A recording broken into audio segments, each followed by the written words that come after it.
Salam sejahtera saudara yang kekasih di dalam nama Tuhan Yesus Kristus. Kita akan bertemu dalam satu topik yang baru, manusia berhasil. Manusia berhasil itu apa? Nah, kali ini kita akan memikirkan arti berhasil itu apa sih? Nanti juga kita akan memikirkan caranya berhasil, tujuan keberhasilan begitu ya, dan memelihara keberhasilan itu seperti apa. Oke. Sekarang kita akan membaca Mazmur pasal 1 ayat 1 sampai 6 akan menjadi topik kita secara keseluruhan. Akan menjadi pokok pusat pikiran kita. Mazmur nomor 1 sampai 6, demikian firman Tuhan. Berbahagialah orang yang tidak berjalan menurut nasihat orang fasik, yang tidak berdiri di jalan orang berdosa, dan yang tidak duduk dalam kumpulan pencemooh. Tetapi yang kesukaannya ialah Taurat Tuhan, dan yang merenungkan Taurat itu siang dan malam. Ia seperti pohon yang ditanam di tepi aliran air, yang menghasilkan buahnya pada musimnya, dan yang tidak layu daunnya. Apa saja yang diperbuatnya berhasil. Bukan demikian orang fasik. Mereka seperti sekam yang ditiupkan angin. Sebab itu orang fasik tidak akan tahan dalam penghakiman. Begitu pula orang berdosa dalam perkumpulan orang benar. Sebab Tuhan mengenal jalan orang benar, tetapi jalan orang fasik menuju kebinasaan. Saudaraku yang kekasih, menarik sekali bagian ini untuk kita pikirkan bersama-sama. Munculnya ukuran keberhasilan memang menjadi amat sangat relatif. Yang satu bilang berhasil kalau begini, yang satu bilang berhasil kalau begitu. Maka apa itu berhasil? Haji, jadi kita tidak tahu lagi ukurannya apa. Nah, hanya saja berhasil menurut ukuran dunia ini, ada beberapa titik yang perlu kita mengerti. Pertama, dunia merasa berhasil kalau dia mencapai apa yang menjadi kepuasan rasa. Iya, jadi bersifat sangat jasmani. Kepuasan rasa. Kepuasan rasa itu membuat yang penting rasanya dia seperti apa. Ada yang mengatakan hidup saya sangat berhasil dan sangat puas sekali hanya karena dia hobi mancing misalnya. Jadi dia ada uang cukup dan dia bisa mancing. Dia happy sekali, dia senang sekali dan nikmati. Ada yang olahraga begitu ya, dia punya uang, dia bisa salurkan hobi olahraga. Ada yang melukis dan seterusnya. Sehingga mereka merasa hidup mereka sangat berhasil karena bukan saja mereka punya uang, tapi juga hobi mereka tersalurkan, atau dari hobi mereka yang tersalurkan mereka mendapat uang. Nah, itu keberhasilan. Spiritual itu bersifat relatif karena spiritual itu tertutup oleh rasa tadi. Maka rasa puas tadi sudah menjadi segala-galanya, puncaknya. Sehingga kata-kata spiritual, kata-kata Tuhan sekalipun diucapkan itu sebetulnya hanya menjadi pelengkap kepada apa yang dialaminya. Tapi bukan yang pertama dan utama. Sekalipun dalam kata-kata seringkali dikatakan begitu. Tetapi kalau perasaannya saja udah gak puas, pasti dia langsung goncang dan lari. Itu pertanda apa? Tuhan bukan pertama dan utama. Hati-hati ya. Jadi kalau Tuhan pertama dan utama, apa yang membuat kau berhasil itu hilang, pasti kau tetap tidak akan goyah.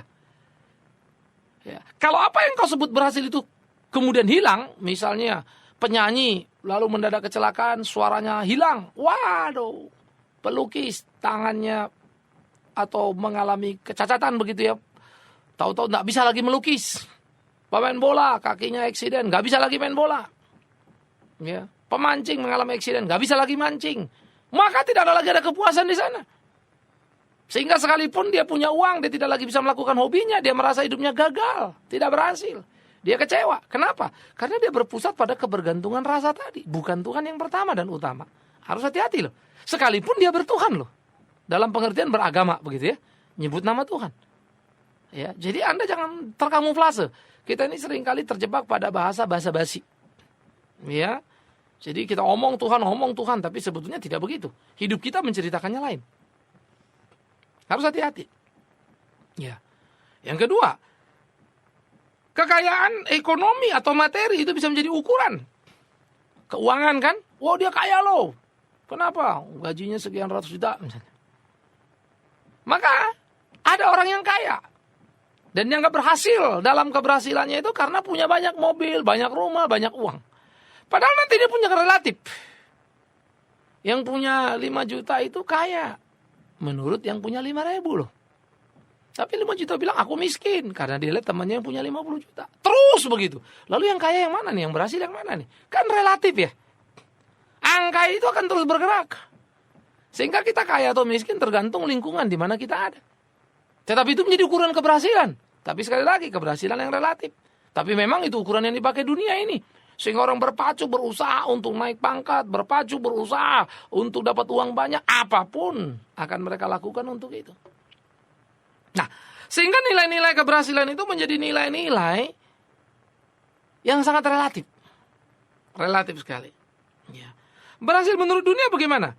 Yaitu bagaimana mereka memakai harta mereka, talenta mereka untuk memperkokoh posisi atau eksistensi kehadirannya. Nah ini memang sedikit agak lebih tinggi, agak sedikit lebih orang yang punya rasa sosialnya itu tinggi. Orang-orang yang kemudian berpikir ya buat apa kamu kaya kalau tidak mau bagi-bagi harta, kira-kira gitu ya.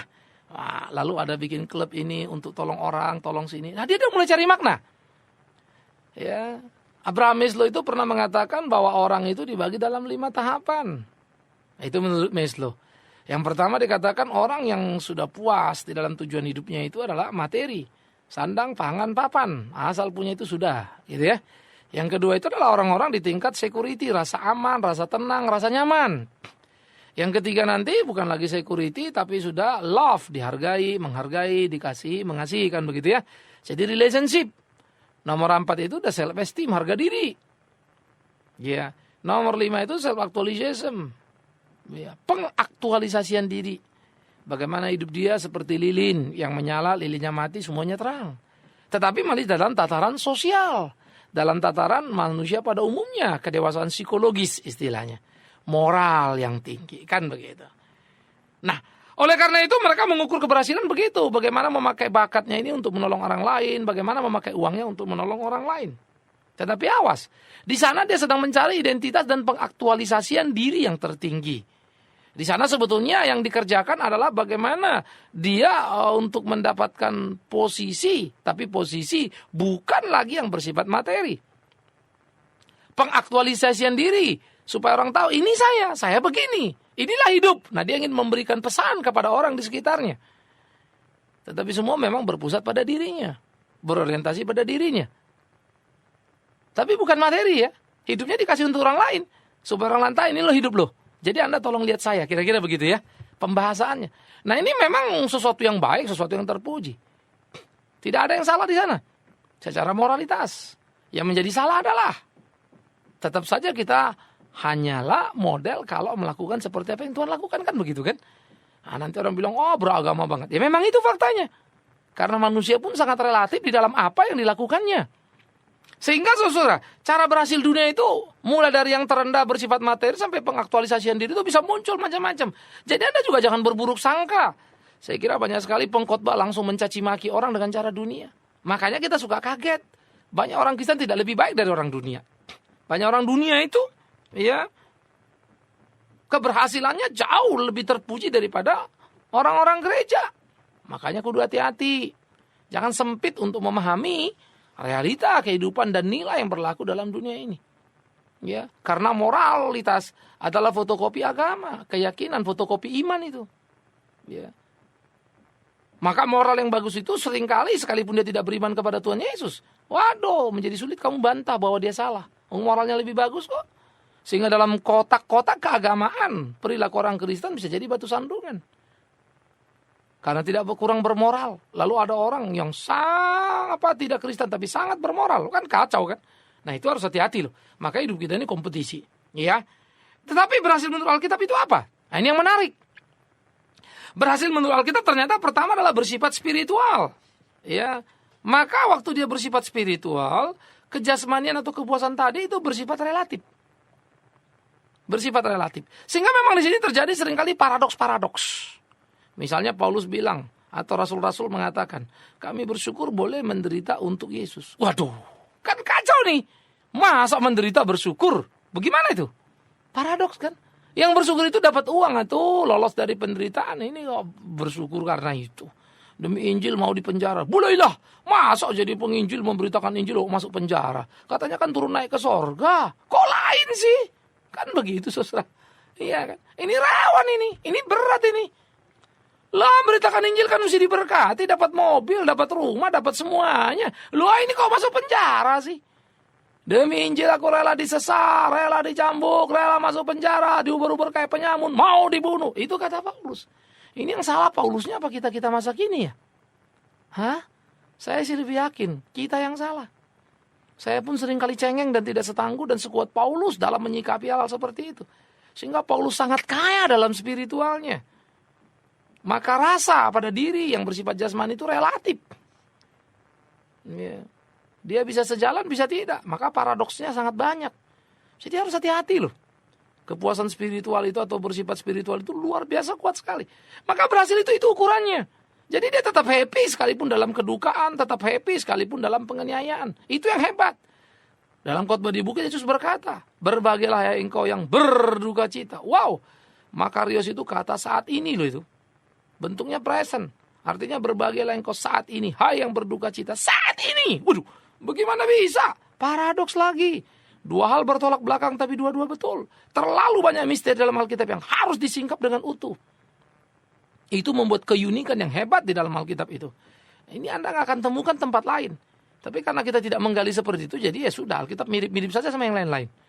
Ya, itu karena kita merendahkan standar Alkitab. Dan orang Kristen juga malas belajar.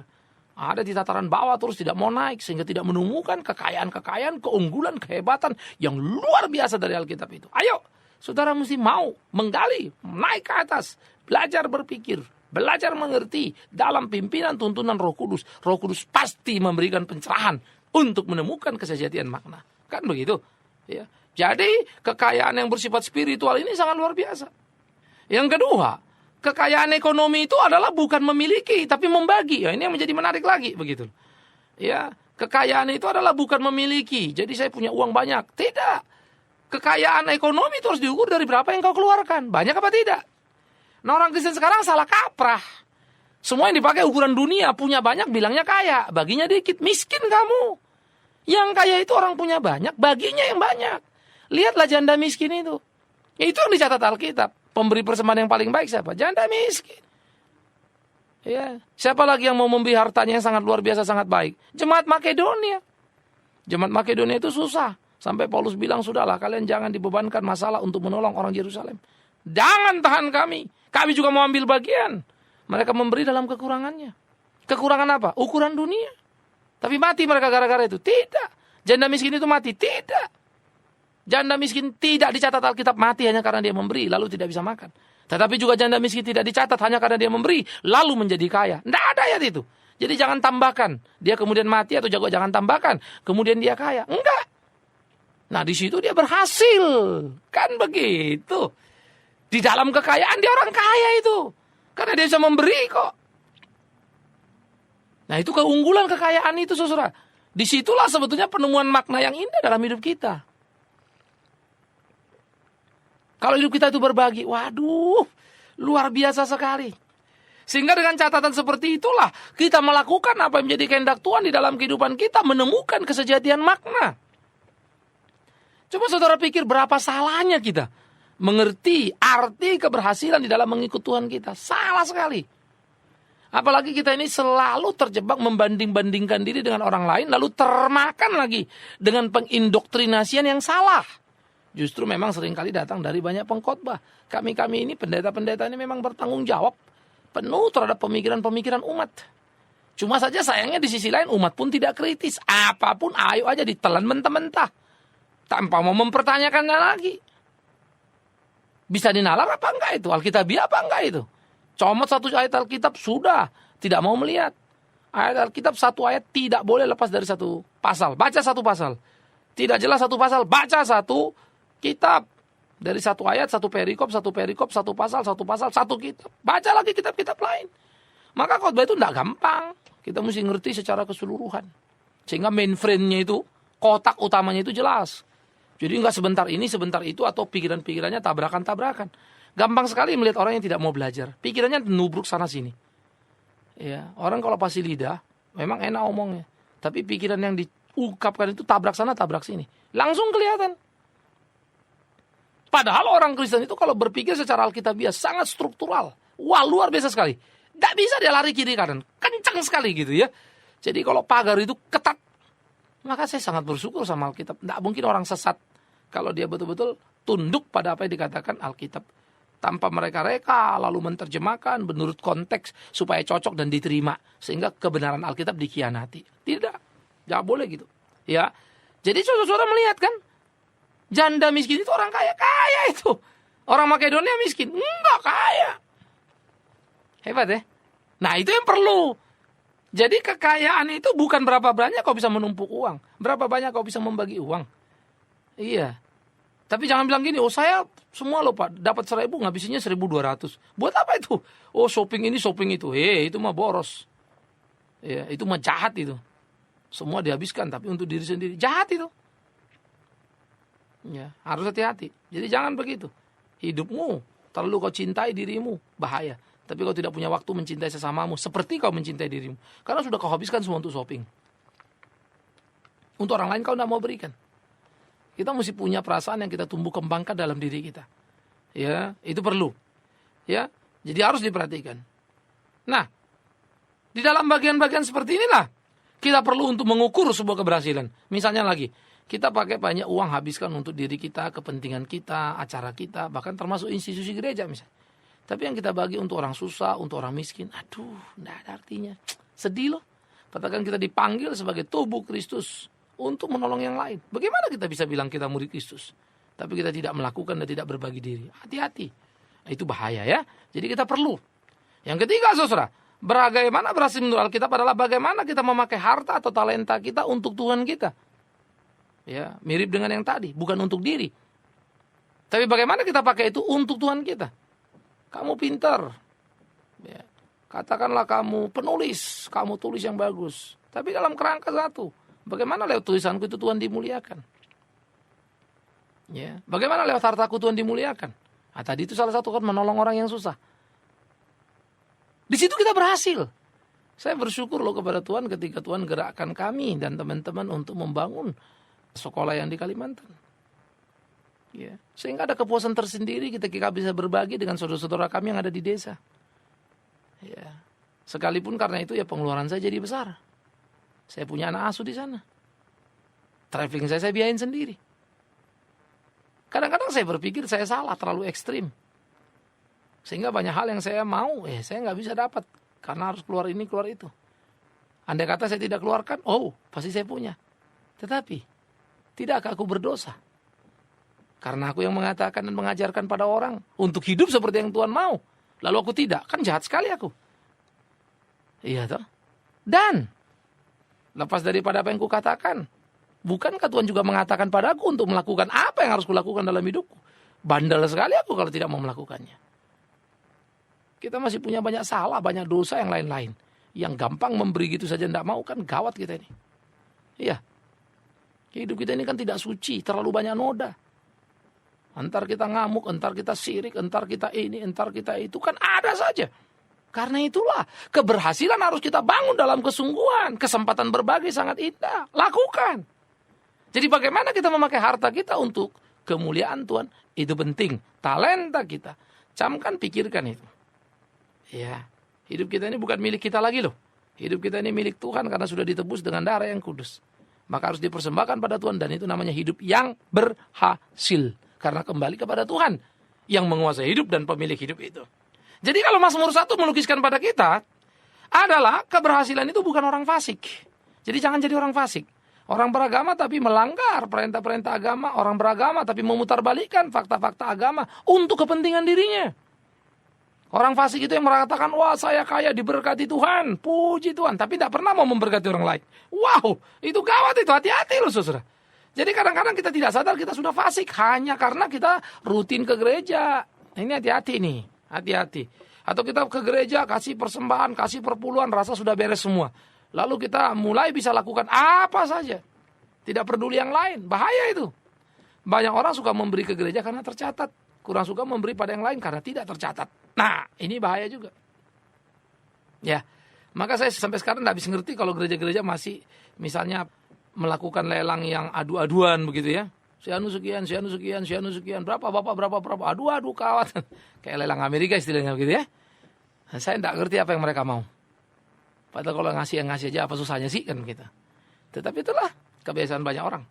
Mirip hidup kita seperti orang fasik. Hati-hati. Yang kedua, Mazmur 1 juga melukiskan pada kita. Seorang itu berhasil dikatakan adalah orang yang mencintai Taurat itu siang dan malam. Merenungkannya tiap hari. Wow, luar biasa kan? Itu keberhasilan. Artinya dia berhasil mengendalikan dirinya, mengendalikan hidupnya, mengarahkannya. Sehingga hidupnya adalah hidup untuk memuliakan Tuhannya, hidup untuk merenungkan kebenaran itu, mencari kebenaran itu, menemukan dan hidup di situ. Wow, luar biasa loh. Dia tidak menghabiskan waktu untuk hal yang sia-sia, untuk hobi-hobi yang tidak ada ujung pangkalnya. Apa hobi salah, Pak? Oh, tentu tidak salah. Tapi perlu juga kita merenung. Kalau berani menghabiskan hobi untuk waktu yang panjang, mengapa tidak berani menghabiskan waktu yang panjang itu untuk mencintai Taurat Tuhan? Kan begitu dong. Itu kan perlu juga kan? Harus dipikirkan. Jadi keberhasilan itu sangat unik. Bagaimana engkau membuat dan memformulasi hidupmu untuk berjalan di dalam jalan Tuhan itu. Sehingga engkau tidak seperti orang fasik yang berkegiatan agama, tetapi sebetulnya menabrak ketetapan-ketetapan yang dia ajarkan. Menjadi orang yang cinta kepada Taurat, siang dan malam merenungkannya, menjadi kesukaan. Sehingga tidak ada hobimu lebih banyak menghabiskan waktu daripada Taurat itu. Ya, atau kegiatan kita sehari-hari yang lebih banyak berurusan dengan hal tidak berkaitan dengan kebenaran firman Tuhan.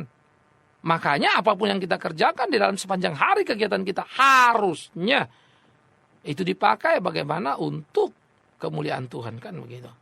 Maka akhirnya saudara adalah bagaimana orang-orang yang digambarkan berhasil menurut Mazmur adalah hidup dalam Tuhan, bersama Tuhan, oleh Tuhan. Sehingga dia merasakan kasih karunia Tuhan lah yang menghidupi hidupnya. Dia berjalan di dalam Tuhan dan menaruh pengharapannya pada Tuhan. Itu hidup yang indah. Itulah orang yang berhasil. Oleh karena itulah keberhasilan itu menjadi sangat luar biasa sempurna. Ya. Kita melihat Daud. Di mana keberhasilan Daud? Yaitu kesetiaan kepada Tuhan. Dia sudah gedebuk, jatuh salah, balik lagi gitu. Bukan karena jadi raja. Kalau mau dilihat sebelum jadi raja, Daud itu jauh lebih berhasil dalam kehidupannya dibanding sesudah jadi raja. Ada banyak kesalahan sesudah jadi raja. Sebelum jadi raja dia diubur-ubur Saul. Waduh, hidupnya sangat luar biasa sekali. Dekat sekali dengan Tuhan. Begitu menggapai kemapanan, menggapai istana, menjadi raja, malah petaka kan begitu ya.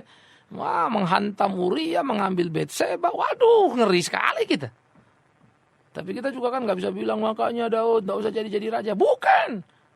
Sayang. Ada sesuatu yang lengah pada diri Daud. Dan itu terjadi banyak hidup pada Tuhan. Ayub biar kaya pun tidak jumawa kan, tidak lolos. Artinya tidak kemudian berbuat dosa gara-gara itu. Karena itu kita belajar. Supaya kudu hati-hati dalam hidup kita. Maka hidup untuk Tuhan dan memuliakan Tuhan itu yang paling utama. Dan itulah keberhasilan. Bagaimana dengan engkau? Hah? Berhasilkah? Apakah hidupmu untuk Tuhan, memuliakan Tuhan? Cinta pada Tauratnya? Dan engkau tidak seperti orang fasik? Tanya dirimu dan temukan jawabannya. Selamat menikmati keberhasilan. Dan jadilah manusia yang berhasil menurut firman Tuhan. Amin. Mari kita berdoa. Kami bersyukur, kami berterima kasih kepada Tuhan yang menolong kami dalam hidup kami. Jadikan kami manusia berhasil seperti apa yang Kau kehendaki. Supaya kami tidak terjebak pada perangkap yang salah, akhirnya berbuat salah. Tidak lagi seperti apa yang Tuhan mau. Tuhan, tolong kami. Kami serahkan segenap hidup kami ke dalam tangan-Mu. Tuntun pimpin dalam cinta kasih-Mu. Di dalam satu nama yang ajaib, Yesus Kristus, Tuhan kami. Kami berdoa, kami bersyukur, dan mohon pimpinan Tuhan untuk menjadikan kami berhasil seturut dengan kehendak Tuhan saja. Amin.